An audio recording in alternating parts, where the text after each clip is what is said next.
Meus amigos, começando aqui uma nova edição do podcast Gente que Fala. Hoje com uma convidada que vocês vão gostar de ouvir, ex-vereadora. Ela tem uma história muito bonita e vai conversar bastante comigo. Adriana Ramalho, como vai você? Fausto, estou muito bem e uma alegria imensa estar aqui com você, que eu admiro tanto, toda a sua trajetória de trabalho, de vida e o seu bondoso coração sempre agregador. E a todos que nos assistem, que nos ouvem, meu agradecimento carinhoso por vocês estarem aqui nos acompanhando. Eu que agradeço mais uma vez.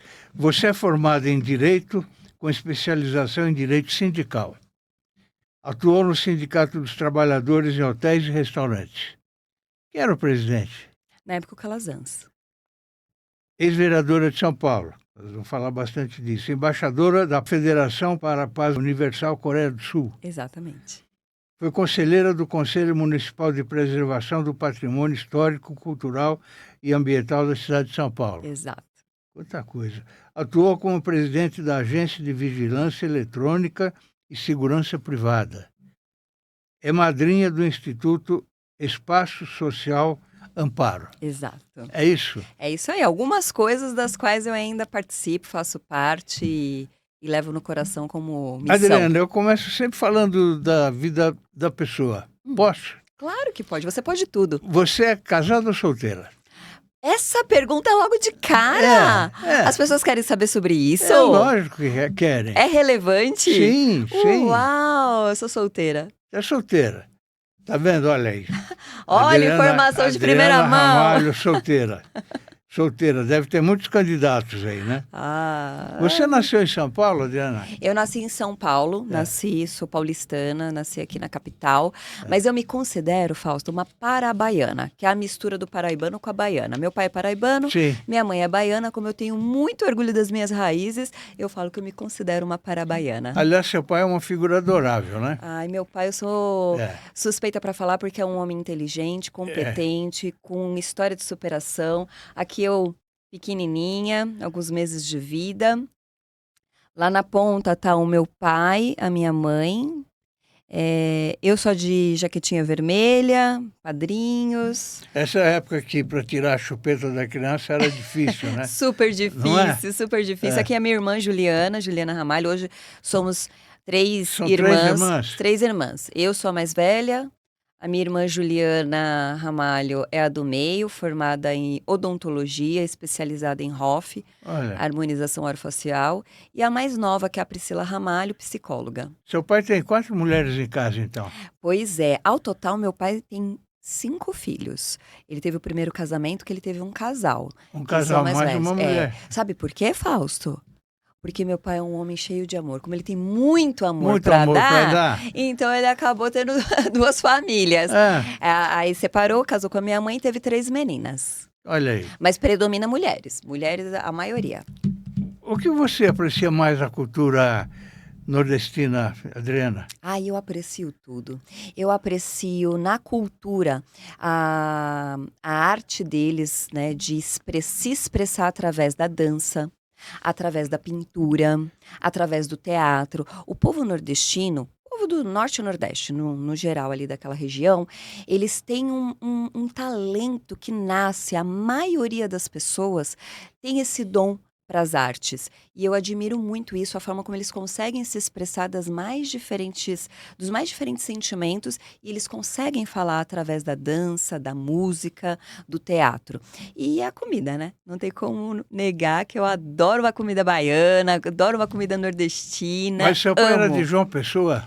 Meu pai, um sertão da Paraíba, Conceição do Piancó.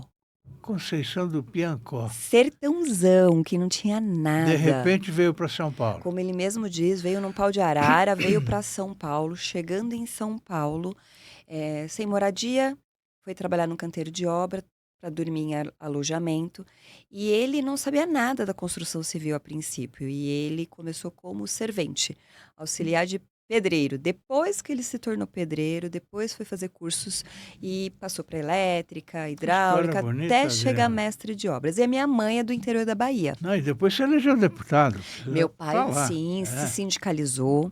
Depois entrou para a diretoria do sindicato. se tornou presidente do Puxa, sindicato, o que maior história. sindicato da América Latina no setor da construção civil, e de presidente e deputado por 2 mandatos. E a minha Parabéns. mãe, interior da Bahia, veio para São Paulo, Fausto. Também interiorzão de Brumado, Vitória da Conquista.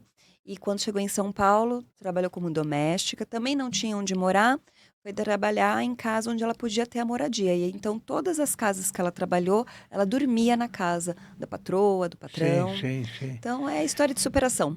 Exatamente. Esse viés político que você tem, puxou do seu pai. Ah, puxei. Puxei do É. meu pai, da família do meu pai. Meu pai sempre gostou de política. Ah, eu sou muito admiradora do meu pai.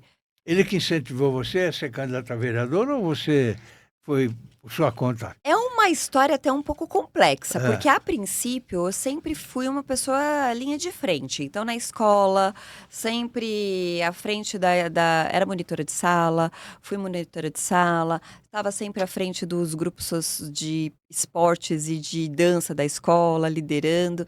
Mas eu não me via no cenário político, até porque quando a gente vem de uma extrema vulnerabilidade, e isso porque eu não me considero ainda extrema, mas tinha pessoas no meu convívio que eram. Então, eu morava em comunidade, morei ali na região da Zona Leste, ali no Jardim Nazaré, em São Miguel Paulista, e na Zona Sul, no Jardim Marizal, na região do Campo Limpo. E tinha uma vida difícil, eu sempre estudei em escola pública, eu nunca estudei em escola particular.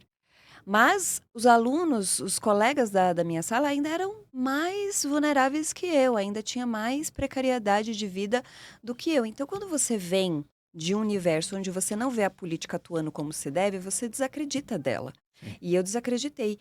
E eu não tinha condições de pagar um balé, de pagar um teatro. Meu pai não tinha condições, minha mãe também não. Então, quando surgiu um projeto social que me deu essa oportunidade, eu agarrei com todas as forças, porque era o meu sonho ser bailarina, era o meu sonho estar na dança, e fui para esse projeto social. Me formei, depois trabalhei no espaço dessa Podemos dizer então que você é professora. dançarina. Sim, eu sou Sim, formada, minha formada. primeira formação em balé. E aí, quando meu pai, com os meus 18, 19 anos, mencionou em eu me filiar num partido, eu perguntei qual. E aí, quando ele me falou, eu falei, não, não quero. E ele Posso perguntou saber por qual era, quê? não? Na época era o PDT. Sim. Na época era o PDT. E eu falei, não, pai, eu não quero, porque olha a nossa vida. Olha o tanto que nós lutamos para conseguir ter chances de correr atrás dos nossos sonhos. Então, assim, é algo que, para mim, eu não vejo hoje um político que tenha um compromisso real e afetivo com as pessoas, porque não adianta ter técnica e inteligência se as pessoas não tiverem sensibilidade. Sim. Então eu vejo as pessoas indo, os políticos indo nos projetos sociais e de uma frieza, de um olhar frio, sem gestos, que para mim não me faz sentir essa vontade.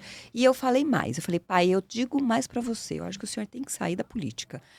Olha, o senhor trabalha tanto, acorda de madrugada, vai dormir de madrugada, final de semana, feriado, você é honesto, é trabalhador.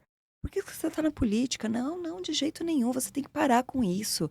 Vamos, procura outro caminho. E eu não entrei, a princípio, naquela época, eu não entrei, não aceitei o convite e toquei minha vida, sempre trabalhando com projetos sociais. Por quê, Fausto? Como eu vim de um projeto social, eu acredito no poder de transformação que o projeto social tem. Então, eu Claro. quis me envolver em outros projetos para ofertar para crianças e adolescentes o que um dia me foi ofertado. Estender a mão da mesma forma que um dia me estenderam a mão. Sim, retribuir. Retribuir. E eu sempre achei os projetos sociais essa forma de retribuição. Então, eu me envolvi, já desde adolescente, com projetos sociais da igreja. Na época era a igreja católica, porque minha mãe foi professora de catequese. Então, na época, eu me envolvia muito com os projetos sociais da igreja. E depois, conforme foram surgindo as parcerias, eu fui agarrando todas e cheguei a dar aulas em comunidades, cheguei a dar aulas em ações dentro dos céus, para ajudar crianças e adolescentes das periferias. Então, a política ela veio já no meu DNA, Ela veio no meu sangue. Você Eu já exercia recus- política sem ser vereadora. Aí eu recusei ela, exercia a política nas minhas atitudes, sem declarar que eu estava efetivamente, diretamente na política. Então, por isso que hoje eu falo, eu exercia a política social, a política de sonhos, a política da ajuda. A política partidária, eu só fui me render quando meu pai ficou doente. Então, meu pai enfrentou um câncer e eu decidi parar de criticar e estar ao lado dele. Como o medo de perdê-lo foi tão grande, os médicos disseram que ele estava com metástase e não tinha mais o que ser feito. E nem o milagre de Deus poderia ajudar o meu pai. E isso foi muito forte para ele, para nós como família. E enfrentamos a doença. Os médicos disseram que ele ia ter 3 meses de vida. Estava muito debilitado. E quando chegou o 3º mês, foi algo muito assustador. Lógico. Assustador, porque ficamos ali, pode acontecer a qualquer momento. Quando passou o 3º mês, cada mês era uma alegria e uma angústia. O 4º mês, o 5º mês, o 6º mês e assim por diante. A alegria de ter mais um mês de vida com meu pai e também uma angústia porque poderia acontecer a qualquer momento. Ele já estava vencedor por ultrapassar o 3º mês. E essa tortura acompanhou o meu pai e a nossa família por 5 anos. 5 anos. 5 anos. E depois de 5 anos, aí um novo diagnóstico. Meu pai curado de um câncer. Olha que beleza. O médico que não acreditava em Deus passou a acreditar. Um milagre, né? Usou o caso do meu pai em várias palestras, seminários, em várias Ele pesquisas. lutou 5 anos. 5 anos e venceu o câncer. Hoje Superação. faz 14 anos que ele está curado. E sempre eu conto isso como testemunho para quem está nos assistindo. Não desista da sua fé, não desista da sua esperança. A última palavra é de Deus. Respeitamos os médicos, respeitamos a ciência, mas respeitamos e acreditamos na palavra de Deus. Então não desista, porque o impossível pode acontecer. E está aí o testemunho de vida do meu pai, Ramalho da Construção, que mostra que Deus operou um milagre na vida dele e deu a ele um novo fôlego de vida. Depois, para ser vereadora, que partido você ingressou? E então, passado toda essa tortura, né, de enfrentamento à doença do meu pai, quando ele recebeu o diagnóstico de que estava curado, Reviveu todo mundo. pois é. Ah. E aí perguntamos para ele, né? E aí, Ramalho, o que você vai fazer da vida? Vai viajar? Vai curtir um pouco mais? Você só trabalha? Então, vai viver um pouco mais. O Deus está te dando uma nova chance. E aí ele então respondeu: Deus está me dando uma nova chance de continuar a luta. Lutar por quem precisa, lutar pelas pessoas que precisam, lutar pelo que é justo, ajudar pessoas na área da saúde, na área da habitação, ajudar os trabalhadores no setor da construção civil que precisa da nossa proteção, sim. Então, mais do que nunca, eu estou convicto de que eu não posso desistir de lutar. Lutar em todos os sentidos. E eu vou entrar na política novamente, eu vou entrar numa campanha eleitoral para deputado estadual, vou enfrentar, vou ser eleito e vou trabalhar na política para ampliar aquilo que a gente já ajuda como pessoa física, pessoa individual.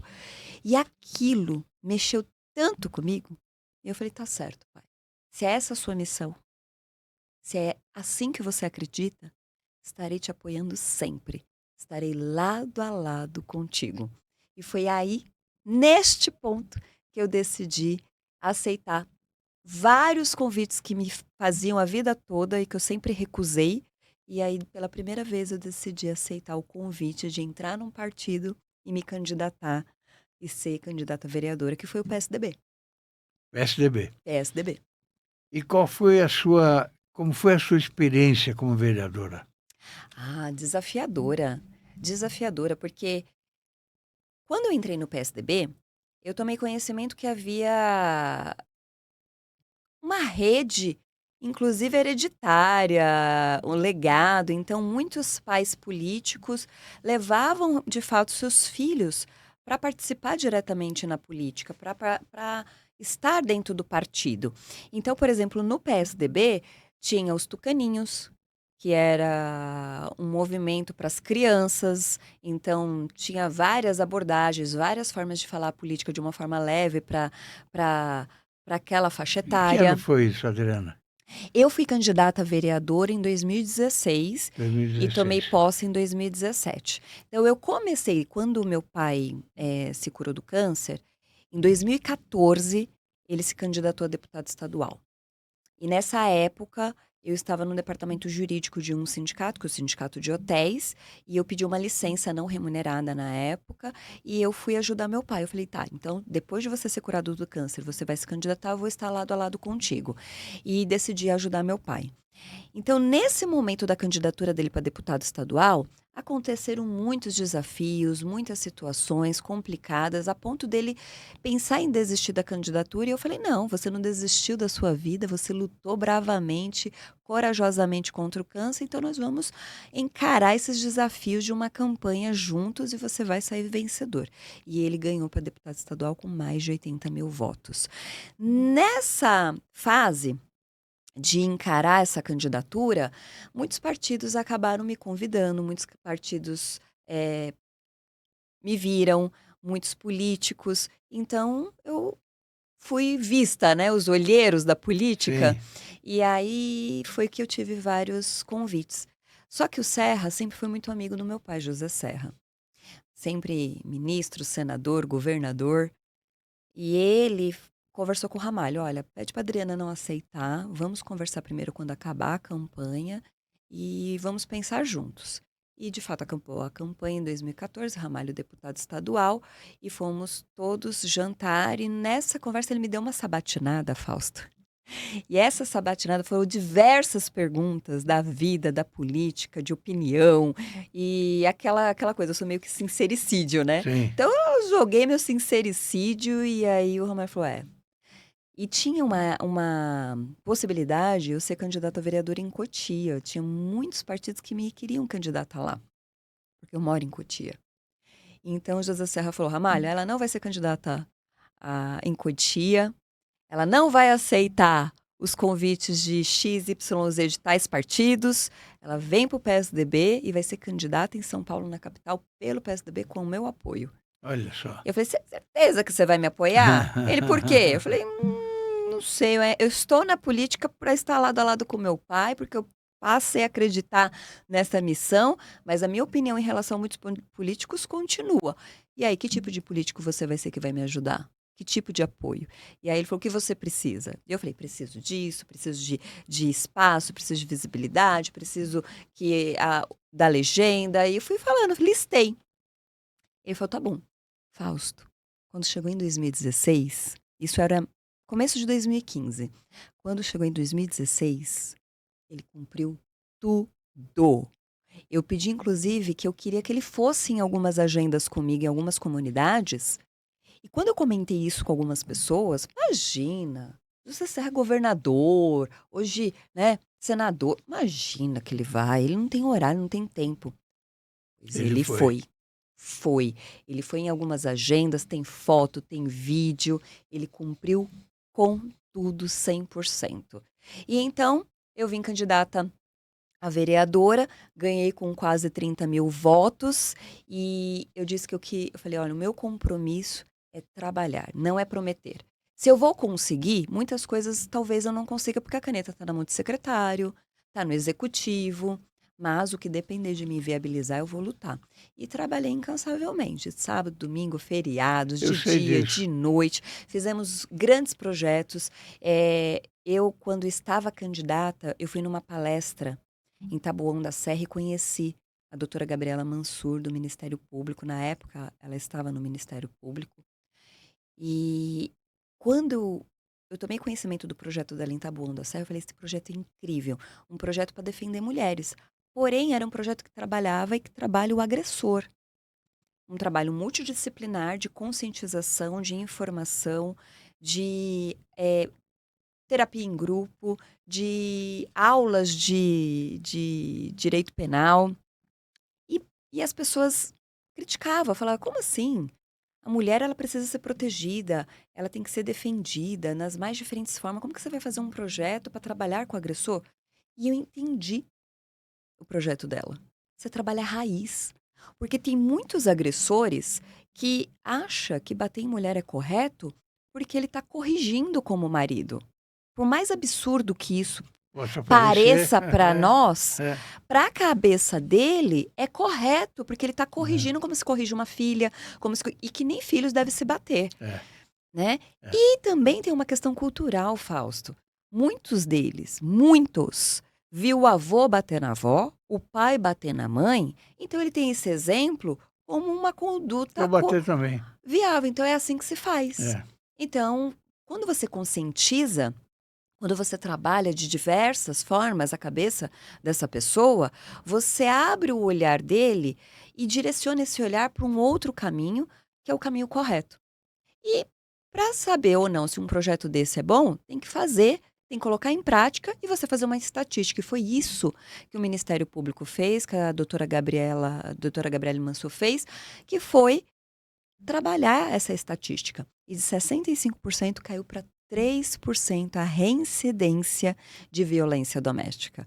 Então, um case de sucesso, sim, porque 3% é uma margem muito baixa. Claro. Então, trouxe esse projeto para São Paulo. Eu a procurei, eu falei, olha, se eu ganhar para vereadora, eu vou procurar a doutora Gabriela Mansur e vou propor a ela fazermos uma lei municipal na capital para trabalhar através das pastas de direitos humanos e assistência social esse projeto para ajudar a salvar a vida de mulheres e com isso salva a vida de mulheres e mais, você restaura o sentimento de família.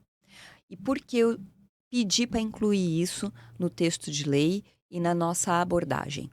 Porque o homem, ele bateu na mulher, separou, muitas vezes com medida protetiva. Talvez ele não vá mais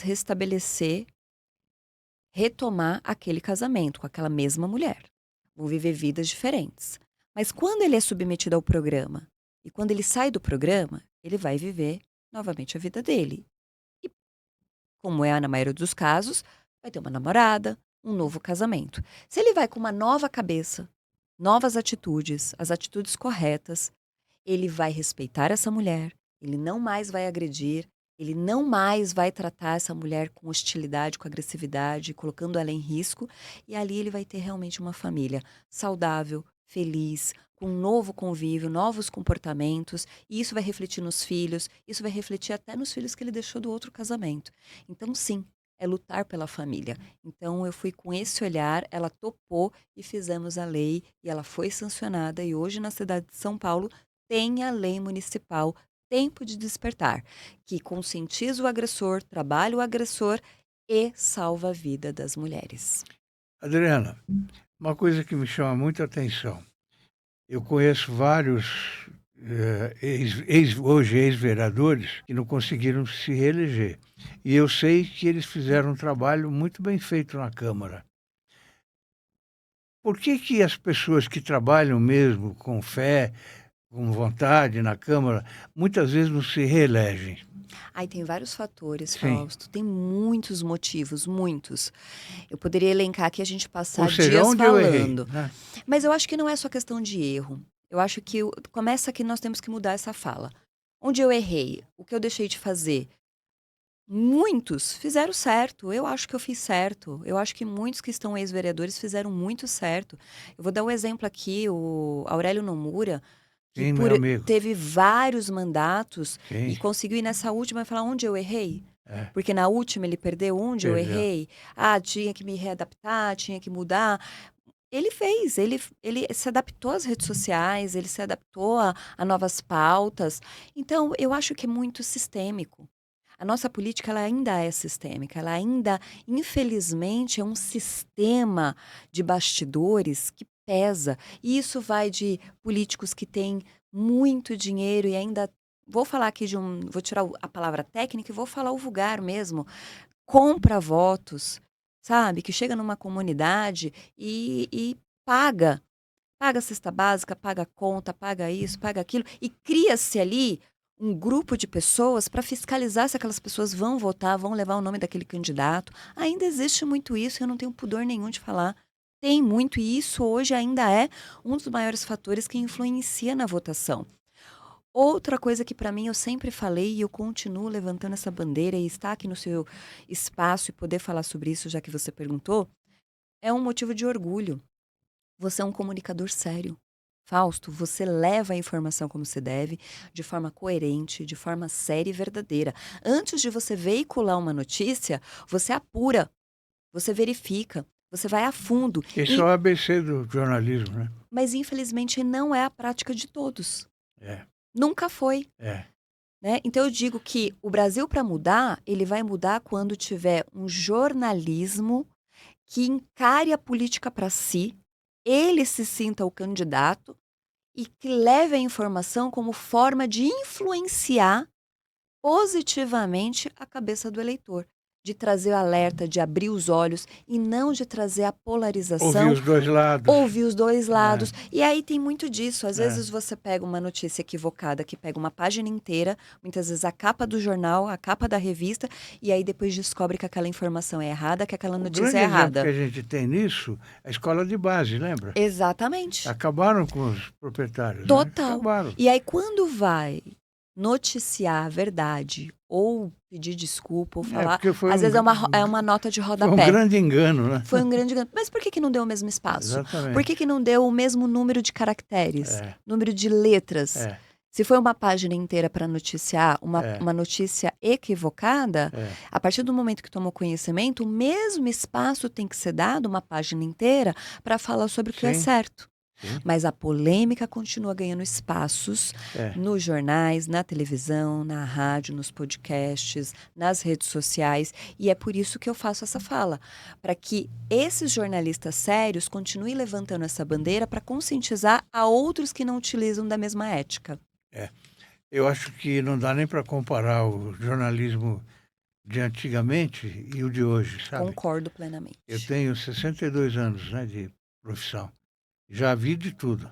Eu trabalhei em todas as televisões, trabalhei em rádios, e é isso aí que você acabou de dizer. Tem que ouvir os dois lados, tem que ser sério, tem que ter um monte de qualidades que hoje a gente não, em alguns, tomara que sejam em menor número, não tem. Exatamente. Eu sempre falo para a Zenilda uma coisa. Todas as vezes que ela fala, Adri, você tem um horário para vir aqui bater um papo conosco, dar uma entrevista, participar? Eu falo, Zenilda, se eu não tenho, eu dou um jeito. Quantas vezes eu mudei a minha agenda para fazer questão de participar com vocês? Por quê? Obrigado. Eu falo para ela assim, e ela tá de testemunha. Eu falei, para vocês, tudo e sempre. Porque é sério, você é muito sério, Fausto. Você tem Obrigado. ética. O jornal Gente que Fala, o nosso programa Gente que Fala, tem 24 anos no ar, né? Olha aí. Eu, quando saí da Secretaria de Esportes da Prefeitura, eu saí no dia 31 de dezembro de 2000. No dia 1º já começamos, eu e a Zenilda e o Ricardo, a pensar num novo programa, um programa de rádio, né? E começamos lá na Trianon. Aí, e eu fui lá. Eu cheguei lá algumas 4 vezes. convidados por dia, que não é fácil. Não, de jeito nenhum. É. E por isso que vocês não podem desistir. Para que vocês continuem sendo inspiração e exemplo para aqueles que precisam abrir os olhos para saber como é que se trabalha. E agora demos uma modernizada. Está na moda o podcast, né? E também eu acho que dá para você conversar melhor com as pessoas. Eu também acho. Não é? Eu também acho. Porque você vai falar de coisas que estão acontecendo, mas vai poder falar de você também, como já falou. Exatamente. E o presencial foi prejudicado por conta da fase pandêmica. A Covid-19 veio e causou medo em todo mundo e esse afastamento. E agora está retomando, ainda está se retomando. Ainda está retomando presencial, os lugares de grande aglomerações, e olho no olho é seminários. outra coisa, né? É outra coisa, é gostoso, né, esse bate-papo. É a mesma coisa, você hoje liga para falar com máquina. Dificilmente vem alguém atender o telefone e saber o que você quer direito. É verdade. Aperta 1, aperta 2, aperta 3 e você não consegue. Exatamente. Eu acho que a única coisa que facilitou muito foi a questão das reuniões virtuais, né? Por videoconferência. Isso facilita muito porque às vezes a gente está com uma agenda tão sobrecarregada naquela semana que às vezes fazer uma reunião virtual facilita. Mas mesmo assim, todas as reuniões que eu faço quando são virtual, pelo menos uma eu busco fazer com aquele grupo de forma presencial, para ter o contato, para ter a troca das ideias. Às vezes muda, às vezes a gente até muda a pauta, muda o que foi demandado por conta de estar presencial, já aconteceu. Então, eu acho que tudo é uma adaptação, mas a gente ainda tem que sempre colocar a sensibilidade em primeiro lugar. Adriana, você tem ainda pretensões políticas? Tem, né? Eu falo que eu estou numa fase Ah, de dúvidas. Não dúvidas no que eu acredito, pelo que eu luto. Porque muitas pessoas me perguntam assim, falam assim, poxa, onde você está hoje, Adriana? Qual secretaria? Em qual parte do governo? E aí, quando eu falo que eu não estou, por opção, e eu agradeço a todos que me fizeram o convite, isso é um acalanto para a alma e mostra, né, que acreditam no meu trabalho. Mas aí a pessoa responde, nossa, então você tem que voltar para a política. é, E cai por terra tudo aquilo que a gente defende. Que a é. política, ela tá em todos os momentos. A partir do momento que você compra uma água, um leite, que você anda de ônibus, você está participando da política. O ano que vem tem eleição, hein? E tem eleição. Debater a política é uma escolha. Mas fazer parte dela não é uma escolha. Todos nós É. fazemos parte da política. Debater sobre ela e trabalhar de uma forma mais direcionada é uma escolha. E eu também levanto a bandeira, Fausto, de que a gente precisa quebrar esse paradigma. Que você fazer parte da política diretamente, e falar inclusive até no sentido partidário, não precisa você estar num cargo público. Sim, Hoje eu sem não estou dúvida. parlamentar, hoje eu não É, estou vereadora, hoje eu é. não estou numa secretaria ou numa subprefeitura, mas eu continuo trabalhando diretamente da política porque eu sou uma ativista. Eu faço a mesma coisa. Então, então você me entende. É, Você entende o que eu quero é, expressar aqui para todos que estão nos é, assistindo. é. Eu sou uma ativista. Eu continuo defendendo causas, bandeiras, eu continuo trabalhando diretamente com ações sociais. E ação social não é só as questões de extrema vulnerabilidade, mas que envolve sim o outro lado capitalista de ser de pensar nas questões econômicas do nosso país. Então, isso também é um projeto social. Então, quando você tem uma visão, eu não sou de extrema esquerda nem de extrema direita, eu me considero uma política de centro justamente porque chega de falar que político de centro é o que está em cima do muro. Não, não é. Político de centro é aquele que raciocina sobre todos os assuntos, sobre todas as pautas. Eu acho que pior são quem são dos extremos, porque Extremistas. os extremistas andam em Não leva a lugar manada. nenhum.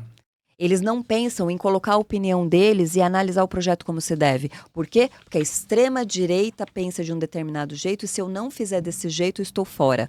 Isso sim é não pensar e não raciocinar. Adriana, por que você resolveu cursar Direito?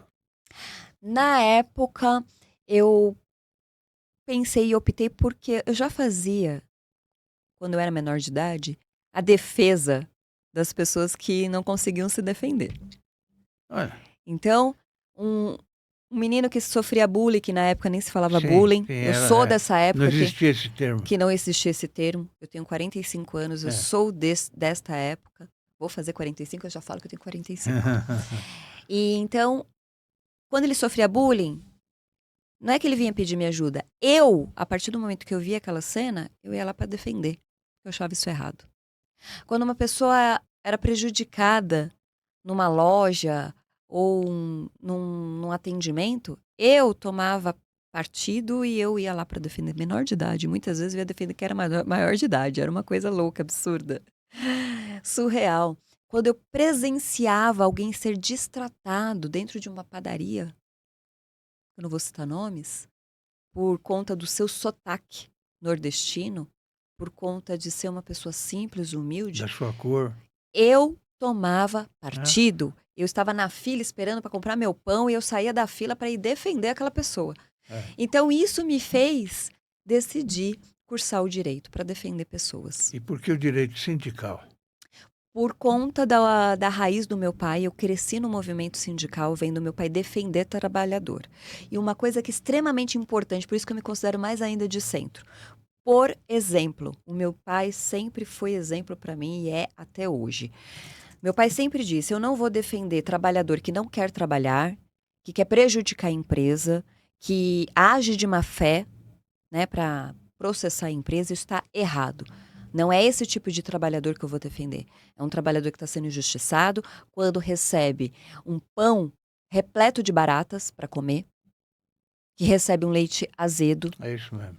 que é maltratado, que apanha, porque veio dessa época que via trabalhador apanhar dos seus Sim. superiores. É esse trabalhador que eu for defender. Porque se um patrão, quando é questionado, você comeria um pão com barata dentro?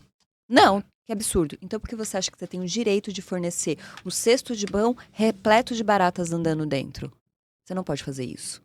Então por isso que meu pai se tornou um sindicalista, para defender E esse ele é tipo de de centro trabalhador. também, seu pai, né? Meu pai também é de centro. Essa é a defesa. Agora, o meu pai também sempre defendeu o empresariado. E ele sempre usou uma expressão que é a seguinte, Fausto, para a roda do desenvolvimento girar, ambos têm que estar um de cada lado, girando no mesmo sentido. O trabalhador, ele precisa do patrão, ele precisa do emprego, ele precisa dos melhores salários, ele precisa ter espaço para trabalhar. E o patrão, ele precisa da mão de obra. Sem a mão de obra, não sobe prédio, sem a mão de obra, não tem ninguém ali para fazer, nem a fundação. Sim. O maquinário sozinho não faz, porque até para acionar o maquinário precisa da mão de obra humana. Então, ambos precisam respeitar o outro. Quando existem os excessos, é onde o meu pai entra. Então, se houve aí uma reposição inflacionária, em toda a área do Brasil, em todas as áreas que se aplica, principalmente nos consumos de alimento, por que essa reposição inflacionária ela não vai ser nos salários dos trabalhadores? A partir do momento que a inflação avança, a partir do momento que um produto ele sobe de preço, a partir do momento que o serviço sobe de preço, nós precisamos então, pelo menos no percentual agregado, fazer a reposição para o salário do trabalhador. Então, nós não estamos aqui pedindo nada exorbitante, apesar de que nós queremos salários altos para os trabalhadores do setor da construção civil, mas nós queremos um mínimo de respeito. Então, o movimento sindical, ele sempre foi muito presente na minha vida, no meu crescimento. Eu sempre vi meu pai lutar e eu sempre acompanhava. E muitas vezes meu pai desesperado que eu estava ali, ele levava, depois ficava desesperado. Aí eu sempre ficava com uma moça, com uma outra diretora, mas sempre ali, ouvindo, super atenta, inclusive nos bastidores, E conversas. a construção civil explodiu, né? Explodiu demais. E hoje, tanto que na pandemia, o setor que não parou foi o da construção civil. Tanto o Ramalho defendendo os trabalhadores, o sindicato dos trabalhadores, quanto o sindicato patronal conseguiram unir forças e pensar em várias possibilidades para fazer a garantia do trabalho, a garantia do emprego e dos salários e que todos ficassem saudáveis. E isso me causa muito orgulho. E por isso que são exemplos como esse que me fez ir para o movimento sindical e eu me especializei, fui fazer pós-graduação, fazer cursos de especialização, cursos específicos, para cada vez mais agregar em conjunto, lado a lado, na construção dessa classe. O que é o Instituto Construa? O Instituto Construa foi idealizado pelo meu pai na época, para criar Mulheres que Constrói. Meu pai é idealizador do Mulheres que Constrói, porque de 3 a 5% de mulheres trabalham diretamente no setor da construção civil, no canteiro de obras, e veio para qualificar a mão de obra feminina. E com isso você ofertar mais um campo de trabalho para as mulheres e também aquelas mulheres vítimas de violência doméstica terem a oportunidade de sair desse vínculo para conseguir ser autônomas, ter autonomia financeira e sair da relação de agressão. A inserção de mulheres na construção civil ainda é pequena? Ainda é pequena. O maior número de mulheres no setor é no RH, no administrativo, mas dentro do canteiro de obra ainda é pequena. Mas se faz presente, são 5%. Temos mulheres pedreiras, eletricistas, temos mulheres encanadoras e o trabalho é feito de forma exemplar. O trabalho da mulher é falado pelos próprios patrões, que falam que o trabalho é limpo, produtivo, correto. Você tem uma excelência de trabalho quando é feito pelas mulheres. Abrindo um parênteses aí na nossa conversa e voltando à Câmara, são 55 vereadores, 20 mulheres. Esse número está difícil de subir, né? Há muito tempo a gente busca paridade. Há muito tempo. Mas isso só vai acontecer quando tiver paridade dentro dos partidos. Se não tiver uma paridade já dentro dos partidos, uma garantia de cadeiras na diretoria executiva, fica muito mais difícil, né? Meu pai hoje ele é vice-presidente do diretório municipal do PSB.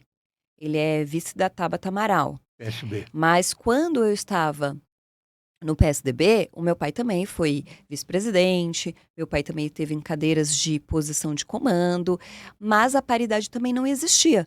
Então, o que que é a paridade? É ter metade homens e metade mulheres nesses diretórios, para que elas tenham também a participação direta. Agora, quantas mulheres presidentes nós temos à frente de diretórios nacionais? Nacionais de cada partido? Nenhuma, né? São poucas, Tem algumas. pouquíssimas. Hoje, nós precisamos falar sobre esse assunto, mas precisa se avançar na prática. Há muito tempo nós já estamos falando sobre isso, tem melhorado, mas ainda falta muito a se fazer. E para isso acontecer, os homens precisam entender isso. Os homens precisam fazer esse gesto. Os homens precisam chegar, eles, e verbalizarem, falar, olha, nós precisamos aqui garantir X cadeiras, dessas X cadeiras, cadeiras não suplentes, mas cadeiras efetivas do executivo aqui desse diretório e com cadeiras de comando que elas possam ter poder. E aí sim a gente vai ter uma representatividade fiel, leal. Eu, pessoalmente, acho as mulheres muito mais honestas do que os homens, Ah, eu também acho. Eu também acho. principalmente na política. As mulheres, elas já mostraram que elas têm capacidade para falar sobre todos os assuntos. No cenário político, a gente ainda vê, olha, se a gente for dar um espaço para uma mulher, uma secretaria, um ministério, qual vai ser? O da mulher. É. Por que não da economia? É. Por que não o Ministério da Saúde? É. Por que não o Ministério das Relações Da Internacionais? saúde tivemos uma mulher na gestão passada, né? Que ficou quanto tempo? Pouco Na tempo. minha humilde opinião, né? Mas foi só para poder falar, olha, eu cumpri com a minha promessa. Isso é que é duro, né? Ele fez o gesto e rapidamente tirou, dando N justificativas, e aí vem o ponto, Fausto. Tudo bem, você quer tirar essa mulher porque deu algum problema, porque não está suprindo as expectativas? Então busque uma outra mulher para colocar no lugar. Sim. Por que procurar um outro homem? É, Aí cai por terra todo o discurso, todas as promessas, cai É. por terra toda claro, essa fachada. claro. Porque se quer Por isso que realmente ninguém acredita em político, né? apoiar a mulher, é muito simples. difícil. Coloque outra mulher, tem É. várias ali. Tem várias, por que não? É.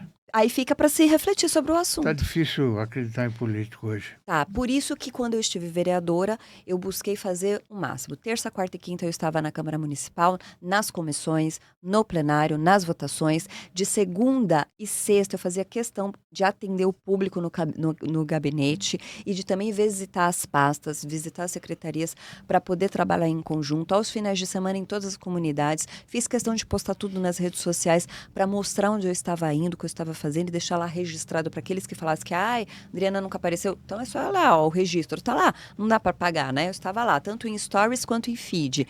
Então, é isso. E é lutar por causas como alienação parental. Eu sou contra. E não tenho problema nenhum de dizer, não tenho medo, sou contra a derrubada da legislação da alienação parental. Eu entendo que ela tem que ser melhorada, mas não extinta. Tem que ter uma aplicabilidade viável. E os casos de abuso têm que ser investigados, sim.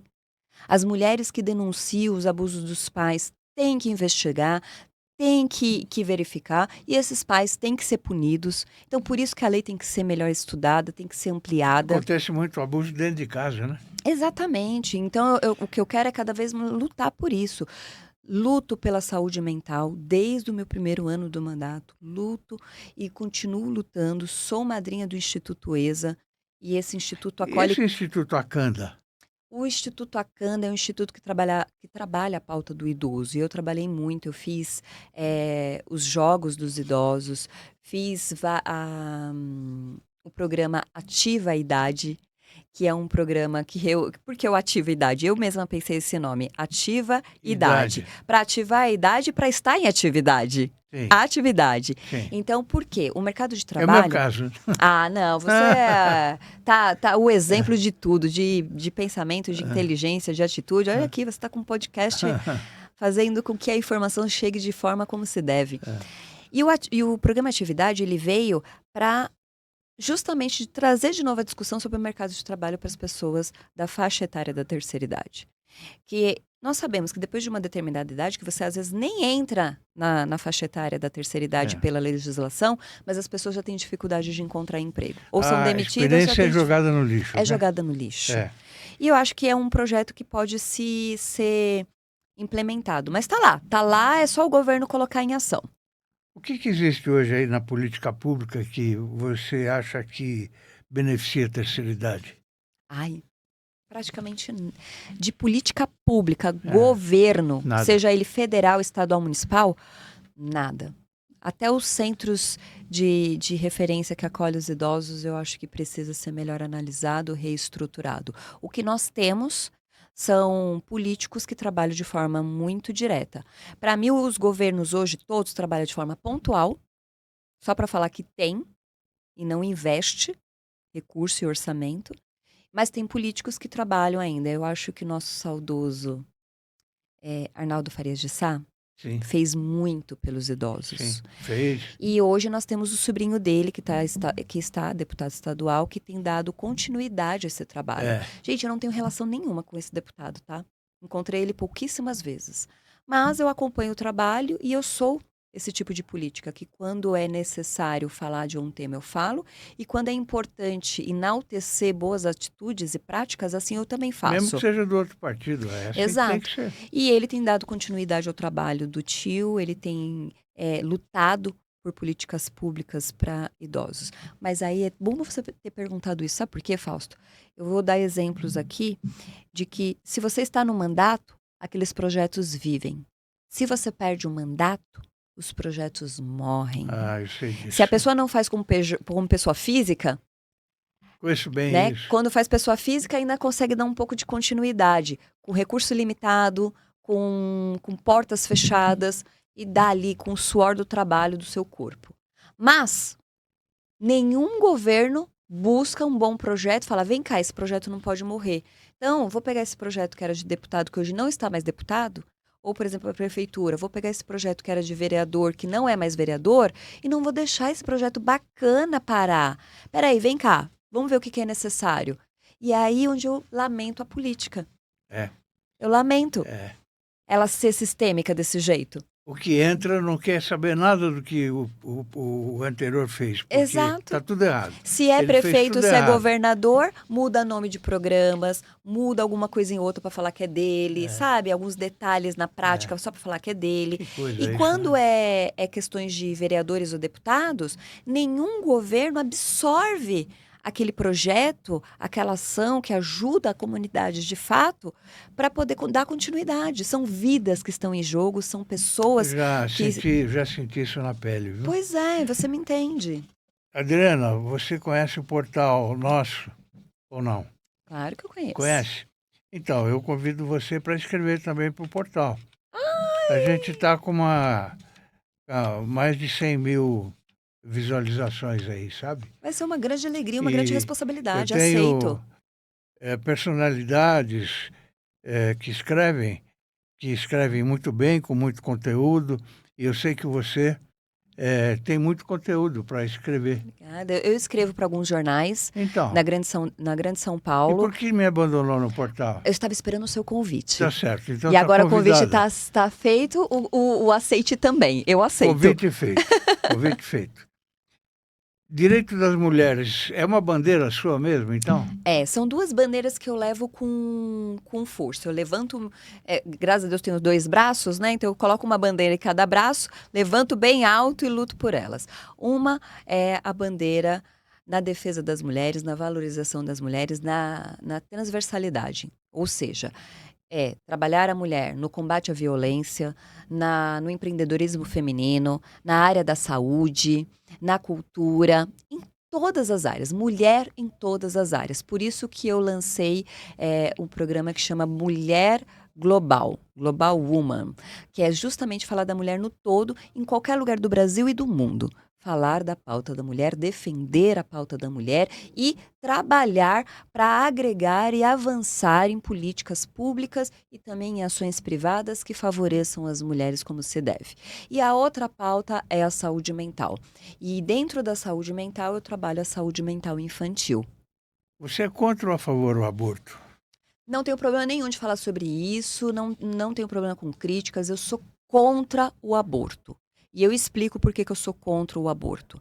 Porque a gente vive uma sociedade sem limites. E a partir do momento que a gente vive uma sociedade que não tem limites, são cada um por si, cada um de um jeito. A gente tem aí vários bailes funks onde, infelizmente, a sexualização corre de uma 400 forma. em São Paulo. 400, olha aí esse dado. E aí como que você quer liberar o aborto por uma pessoa que não tem limites e usa drogas? Estou falando, não estou generalizando, estou falando para esses casos, onde a criança, e eu vou falar criança porque quando eu dei aula de dança em comunidade lá na Zona Norte, em Perus, Pico do Jaraguá, eu tinha criança de 13 anos grávida do segundo filho. Nossa, Grávida do segundo filho, criança. 13 anos. 13 anos. Então, crianças usuárias de drogas, com bebida alcoólica, crianças indo para festinhas sem supervisão nenhuma. E aí então você tem esse público que, se você liberar o aborto, esse público vai colocar a vida dele em risco. Porque não é porque o aborto está legalizado, que vai estar numa clínica legalizada, que vai deixar de ter o risco de morte. Mas e nos casos de violência? Estupro? Mas isso já tem previsão legal. Sim. Já tem previsão legal. Já tem autorização do judiciário que, no caso de estupro, pode-se fazer o aborto. Isso. Que, no caso de risco da mãe ou da criança, faz o aborto. Isso. Entende? Então, Isso. assim, é um debate muito complexo, mas até hoje eu ainda não vi um deputado, uma deputada, um político que tenha argumentos reais, concretos e que sejam fundamentados de fato, que me convença. Nenhum me convenceu ainda de que a legalização do aborto é importante. Pelo contrário. Quanto mais eles falam, mais eu falo que existem mecanismos que eles poderiam estar debatendo para evitar a gravidez e então não precisar do aborto.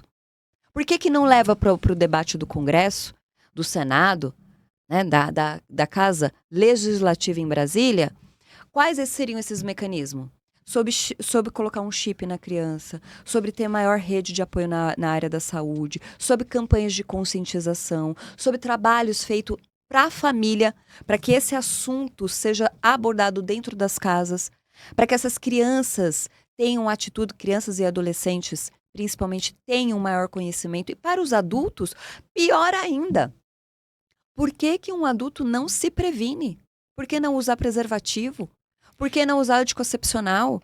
Por que deixou o corpo assim, à mostra, de qualquer jeito? Você fez um trabalho também de inclusão de pessoas com deficiência aqui em São Paulo, né? Sim, eu fiz um trabalho em parceria com a senadora Mara Gabrilli, principalmente na LBI, na Lei Brasileira de Inclusão, e nós trouxemos todas as pastas que tinham previsão legal da LBI para fazer a devida regulamentação e a implantação, e então ela ter a efetividade que se deve na sua aplicabilidade. Então foi um trabalho, nós fizemos várias audiências públicas, fizemos vários encontros na Câmara Municipal para debater a Lei Brasileira de Inclusão. E digo mais, eu fiz questão de fazer do meu gabinete um gabinete inclusivo.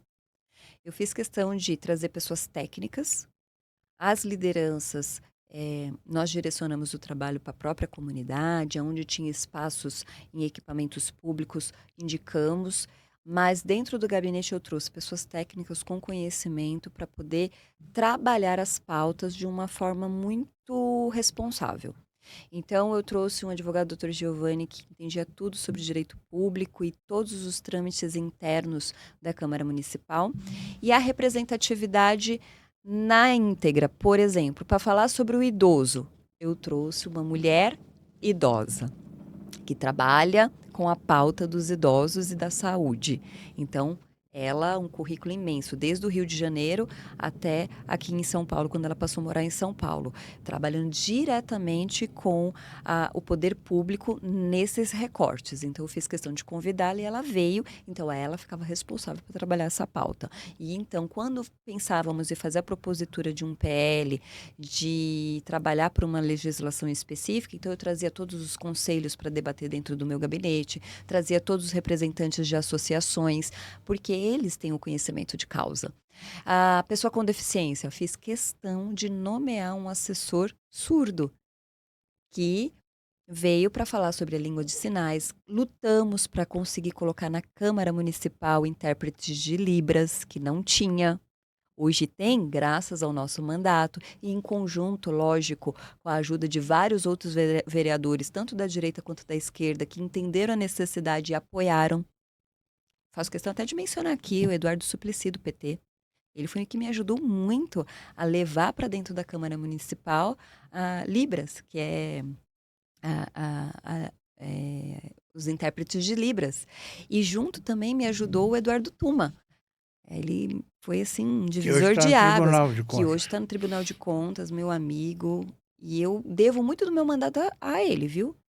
Porque, primeiro mandato, eu não participava do Tucaninhos, eu não participava da juventude do partido, eu não participei. Eu entrei tardiamente. E foi graças ao Tuma me ter a paciência de me explicar trâmites, de me dar dicas, de me dar ideias, de me direcionar, de me alertar. Graças a ele que eu consegui conduzir o meu mandato. Eu sei que o meu mandato foi muito positivo, não por mim, não por minha análise, mas pela análise das pessoas, Fausto. Olha, um mandato positivo, e foi mesmo, a gente é testemunha, e não conseguiu se reeleger. Exatamente. Não é?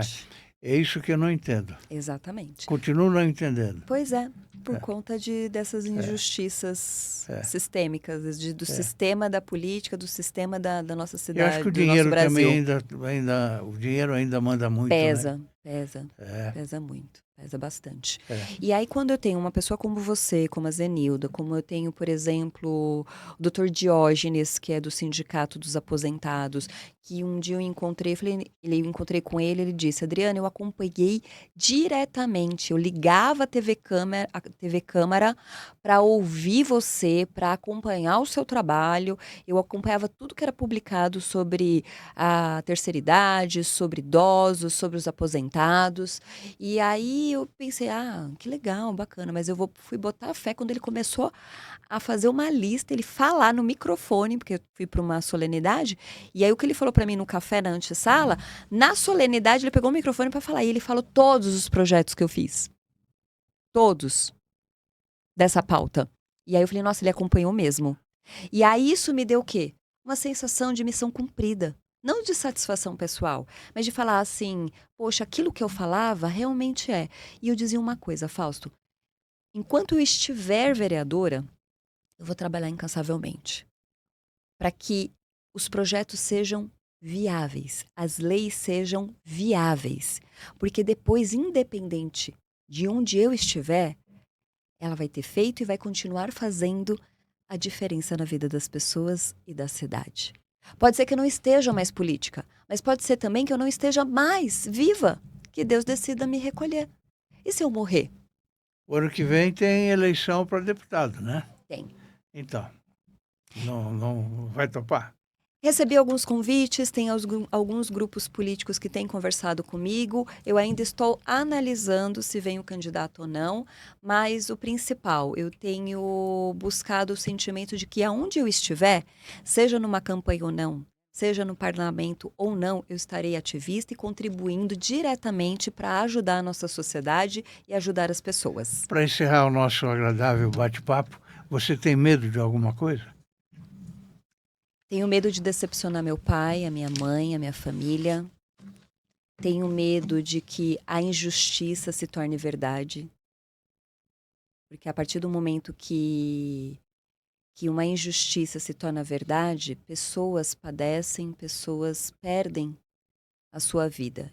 Então, que a justiça continue sendo feita, ela continue sendo instrumento para ajudar pessoas, para dizer e trazer à luz o que é realmente verdade. E eu encerro com uma frase, que se tiver medo, vai com medo mesmo. Até porque você tem que correr o risco. Corra o risco. Se der certo, felicidade. Se der errado, sabedoria. Adriana, fiquei encantado com a sua entrevista. Eu tô Muito obrigado pela feliz. sua presença. Você continue contando sempre conosco, tanto no portal como agora no podcast, tá bem? Muito obrigada. E aos nossos amigos espectadores, o meu muito obrigado pela atenção e até a próxima.